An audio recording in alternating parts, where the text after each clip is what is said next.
दोस्तों नमस्कार। Colonel Ajay CEO Ajay astro money group first global astro finance digital channel से आपसे मुखातिब होता हूं। आज है 9 मई सन 2024।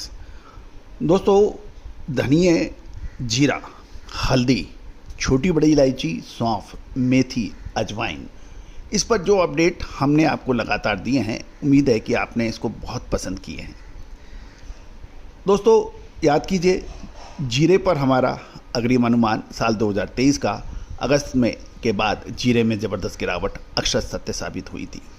2023 में धनिए में 55 रुपये के भाव पे धनिया कोई खरीदने को तैयार नहीं था।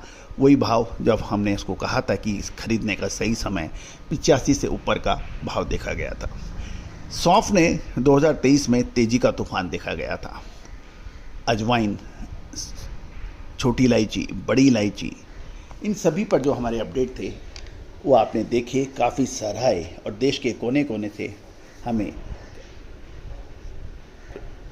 संपर्क मिले भी हैं। दोस्तों आज के एपिसोड में हम धनिए के ऊपर करेंगे चर्चा। पूरा एपिसोड ध्यान से देखिए, पसंद आए तो लाइक अवश्य कीजिएगा। दोस्तों धनिए की नई फसल की अराइवल अब धीरे धीरे कम होने लगी है।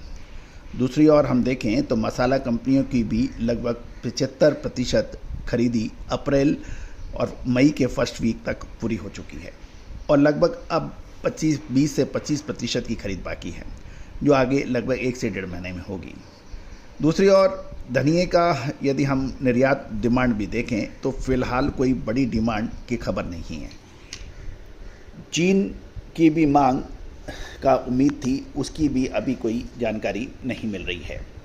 पिछले सीजन में देश से धनिए का रिकॉर्ड तोड़ निर्यात हुआ था और यही वजह था कि 55 रुपये का धनिया 85 रुपये पहुँच गया था, जबकि पिछले साल धनिए की शानदार पैदावार हुई थी।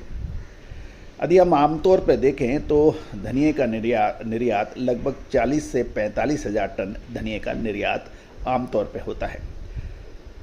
दूसरी ओर यदि हम आवक की देखें और सभी केंद्रों के अंदर देखें तो सबसे पहले मध्य प्रदेश देखते हैं तो मध्य प्रदेश में लगभग 30,000 बोरी, राजस्थान में लगभग 13 से 15,000 बोरी, गुजरात में 15 से 16,000 बोरी की आमदनी बताई जा रही है। मई के अंत या जून तक एवरेज अराइवल यही रहने की उम्मीद लगाई जा रही है। और देश में यदि धनिए का सीजन की कुल आमद देखें तो गुजरात में अब तक लगभग 30 लाख बोरी की फसल बाजार में पहुंचने के समाचार हैं, जबकि मध्य प्रदेश में भी लगभग 30 लाख और राजस्थान में लगभग 12 लाख बोरी की आवक होने के समाचार अब तक मिले हैं।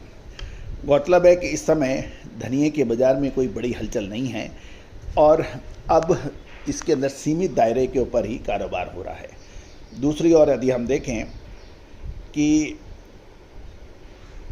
जीरे के अंदर, जैसे आपको याद होगा, मार्च 2024 में कोटा में राजस्थानी स्पाइस एसोसिएशन के मौके पर हमें आमंत्रित किया गया था। उस वक्त भी हमने यही कहा था कि हल्दी के अंदर हमें अच्छी तेज़ी की संभावना नज़र आ रही है। जीरे के अंदर जो एक डबल पैदावार और ये सब बातें हो रही है, उससे हम पूर्णतः सहमत नहीं हैं। हमने यही कहने का प्रयास किया था कि यदि कोई भी पैदावार या कोई भी बिजाई देखें तो उसको 5 साल का औसत देखना चाहिए। किसी साल किसी कारणवश अधिक फसल होना, किसी कारणवश फसल कम हो जाना, वो पैमाना नहीं है तेज़ी और मंदी का।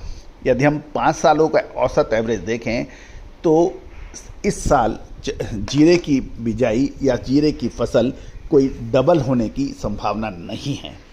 लेकिन भाव जो 2023 में देखे गए थे 64,000, 65,000, 66,000 और ऊंझा में स्थित जीरा मीट 2023 जो जुलाई महीने में हुई थी, उस वक्त हमने यही कहा था कि जो भाव अभी 70,000 की बात कर रहे हैं लोग, 65,000, 1 लाख की बात कर रहे हैं, वो उचित नहीं है। 15 अगस्त के बाद बाज़ारों में गिरावट की संभावना बेहताशा बन सकती है और वैसे ही कुछ देखने को मिला। और साथ साथ जब मार्च महीने में जीरे की नई फसल की शुरुआत से पहले जब हुआ, उस वक्त भी हमने कहा था कि जो निचला स्तर है जीरे का, उसके ऊपर जीरा खरीदना चाहिए। और भाव हमेशा निर्धारित करते हैं कि मुनाफा कितना होगा। यदि उच्चतम भावों पे आप माल खरीदते हैं तो आपका रिस्क उतना ही बढ़ जाता है, और नीचे भाव पे यदि आप माल खरीदते हैं तो उसकी घटने की एक सीमा के बाद वो रुक जाते हैं। ऐसे ही जीरे के साथ हुआ, और देखिए पिछले 15 दिन के अंदर जीरे ने शानदार मूवमेंट दिया, हल्दी ने पिछले 1 महीने के अंदर शानदार मूवमेंट दिया। तो दोस्तों, जीरा, धनिया, लाल मिर्च, काली मिर्च, छोटी बड़ी इलायची, इन सभी पर रिसर्च रिपोर्ट मामूली सहयोग राशि अदा करने पर उपलब्ध है। आज ही आप संपर्क कर सकते हैं। कुल मिला के धनिये के अंदर ये गणित सामने आ रही है कि धनिये के अंदर अब सीमित दायरे के अंदर कारोबार होने की संभावना बन रही है। भाव भी देखें तो राजस्थान के बादामी धनिये के भाव 6,000 से 6,500 रुपये प्रति क्विंटल, ईगल का भाव 6500 से 7,000 रुपये प्रति क्विंटल बताया जा रहा है। साथ साथ इस साल किसानों को धनिये के दाम एवरेज मिल रहे हैं, और ग्रीन माल अधिक होने के कारण किसान इसे खेत से सीधे यार्ड में ला रहे हैं, और बाज़ार में 75% अच्छी ग्रीन क्वालिटी का माल आया है, और अच्छे दाम मिलने से किसान माल रोकने के मूड पे भी नहीं है। और यही वजह है कि पिछले साल धनिया बारिश होने से धनिये की क्वालिटी बिगड़ गई थी। अच्छी क्वालिटी का धनिया पिछले साल भी शानदार दामों में बिका था, और हल्की क्वालिटी के धनिये के अंदर प्रॉब्लम थी। तो धनिया क्या इस समय खरीद लेना चाहिए या फिर करना चाहिए इंतजार? विशेष रिसर्च रिपोर्ट के लिए संपर्क करें। All the very best, good luck, happy trading.